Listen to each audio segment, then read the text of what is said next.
எதுக்கு அவருக்கு ஆதரவு கொடுக்கணும்? என்ன காரணம்? சரி, கொஞ்சம் பொறுத்து இருந்து பாருங்க. மாலைக்குள்ள ஒரு அறிவிப்பு வரும், அதுக்கப்புறம் பேசுவோம். ஒரு நெருக்கடியும் கிடையாது.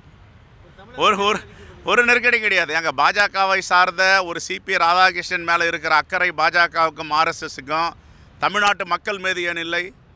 50 விழுக்காடு ஜிஎஸ்டி வரி எங்களுக்கு கொடுக்க வேண்டிய பணத்தை ஏன் திருப்பி கொடுக்கல? ஏன் மாற்றாந்தாய் மனப்பான்மையோடு தமிழ்நாட்டை நீங்கள் வஞ்சிக்கிறீங்க? தமிழ்நாட்டு மக்கள் மேலே அக்கறை இருக்கணும் பாஜகவுக்கு. தனிப்பட்ட சிபி ராதாகிருஷ்ணன் மேலே அக்கறை இருந்து என்ன பிரயோஜனம்? சிபி ராதாகிருஷ்ணன் அவர்கள் அவருடைய கட்சியை சார்ந்தவர். தமிழ்நாட்டை சார்ந்தவர்களுக்கு இந்த மக்களுக்கு என்ன செய்கிறாங்க? வரி கொடுக்கணும்னா ஜிஎஸ்டி வரியில் 50 விழுக்காடு எங்களுடைய பங்களிப்பை கொடுக்க மறுதளிக்கிறாங்க. பள்ளி கல்வித்துறை அதுதான் மாணவர்களை அடுத்த தலைமுறையை உருவாக்குன்ற துறை. அந்த துறைக்கு சேர வேண்டிய ஆயிரக்கணக்கான கோடி ரூபாயை கொடுக்க மறுதளிக்கிறாங்க. தமிழருடைய வரலாறு, தமிழருடைய நாகரிகம், இலக்கியம், இலக்கணம் எல்லாத்தையும் குழி தோண்டி புதைக்கணும்னு ஆர்எஸ்எஸ் பிஜேபி நினைக்குது. அப்படின்னா அகழ்வாராய்ச்சி கீழடியில் செஞ்சதை எதுக்கு திருத்தி எழுத சொல்கிறாங்க?